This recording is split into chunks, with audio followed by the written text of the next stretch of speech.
What's going on, guys? Welcome back to another episode. So today I want to talk about why leaving the NALC could be the dumbest thing that you ever do.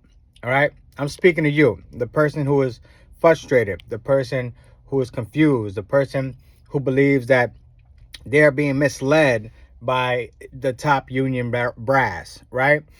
I say, quite frankly, you guys will make a dumb decision if you decide to leave the union when your time comes, when your renewal period comes, aka your hire date. Okay, in that small window where you have the opportunity to leave the union, it won't be the wisest decision that you will make. However, if you do it, do understand that you can come back into the union at any time that you feel fit, that the union is serving you. So why do I think that it's not a wise decision to leave the union in times of trouble? Well, quite frankly, you lose your vote. Okay, if you don't pay dues, not only can you not gain access to the union hall and the union activities, you can't vote. Now, you tell me any democratic process that you are aware of that works for you when you don't vote. Okay. Now, I think the bigger picture of the problems that are being faced by the NALC in 2025, they stem from the systematic failure of one word, and it's called being comfortable. Okay, I think for too long the membership has sat on their laurels, okay, and expected certain things without any effort put into those things. So what I'm saying is the membership trusted the union to get their 1.1% general wage increase each year, and they were satisfied. The reason we have such an uproar right now is because of inflation and because the price of goods and services are so extremely high that even the most seasoned letter carrier can have an opinion on why we may need a little bit more money. Okay, so what's the solution? If that's the problem, if the problem is the union membership has become comfortable, aka lazy, what's the solution? Well, the solution is not to leave the union. The solution is to become a membership, aka a rank and file, who does more than just sit on its laurel and complain. Okay, it's time to wake up is what I'm saying. Okay, membership has been sleeping for, I want to say, since 2013, since nothing productive has come out of your contracts. I say your contracts because I wasn't around at that time.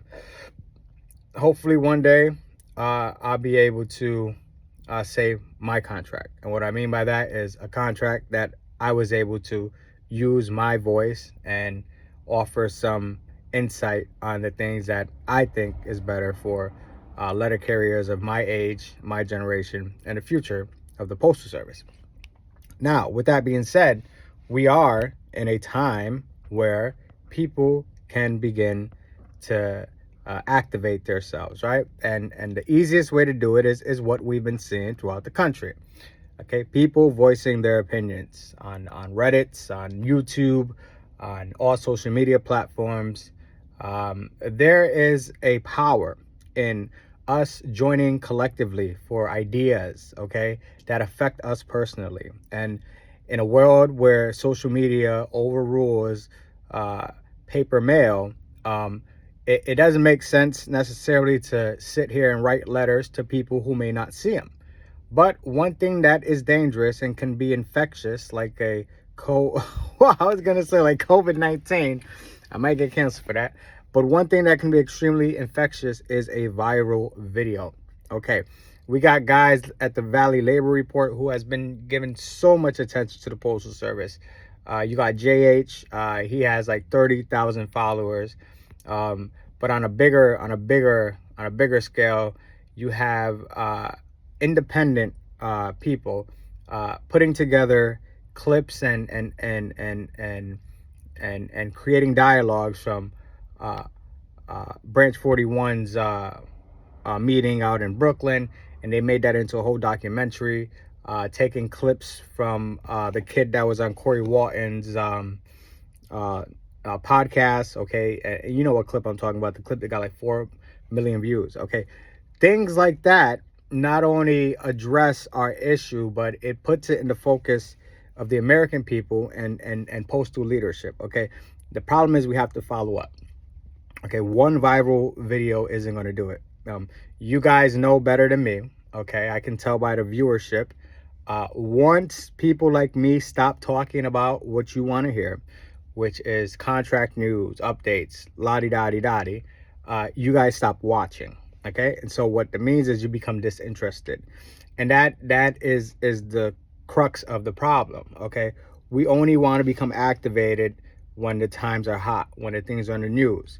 You know, I always said these news cycles last 2 or 3 cycles, then they die down and people forget, because if it's not in the forefront of someone's mind, they forget. And in our case, I feel like things have slowed down a little bit. People stopped talking, people have lost interest, and now we're waiting. Okay, now we're waiting for a tentative agreement to either be ratified or not ratified until we reach our next step. However, we are doing nothing in between that. Are we preparing for the next step? Do we know what our options are? Are we leaning on our future leaders? Are we understanding that, you know, this is the perfect time for us to gather at each other's houses, to go to cookouts? I know it's the winter time, but I'm trying to say Sunday dinner. This is the perfect time for us as members to lean on one another, to support unity, so that when that day comes that we all need to bombard our union halls because the contract either ratified or did not ratify, and we need to let our opinion be known, right?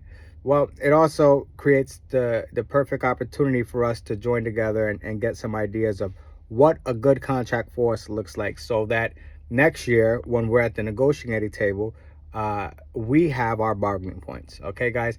Because unfortunately, we're not too far from our next contract. Okay, this contract has failed us. It will fail us even if it doesn't get ratified, because we will go on such a long time without a raise that we need to have our next contract already written. Okay, and if the Postal Service decides that they want to stalemate us on that contract, then we throw it to arbitration right away. However, we'll have a stronger case, right? Because we'll be prepared. Okay, we won't be waiting on Renfro this time, because we learn from this time in our union. We're smart people, I want to say. Fool me once, shame on you, but a fool man can't be fooled twice. George W. Bush. But you know what I'm saying? So this is the opportunity where we as union rank and file become brothers and sisters. Okay, and that is impossible if you leave the union. Okay, because like you and I both know, if you are considered a scab, you automatically lose all respect from everyone in your office. I don't care who you are. I don't care what you've been through. I don't care if these people don't even support the union. Once the word spreads like wildfire that you stop paying your union dues, well, goodbye. So no, it's not the time to leave the union. That would be a foolish idea. I wouldn't even want anyone to speak about it. If you're a YouTuber and you're promoting that idea, just delete your channel. The most important thing that you could do is sit tight and get ready to fight. Okay, now when I say fight, I mean get ready to use your power, weld your power of your vote.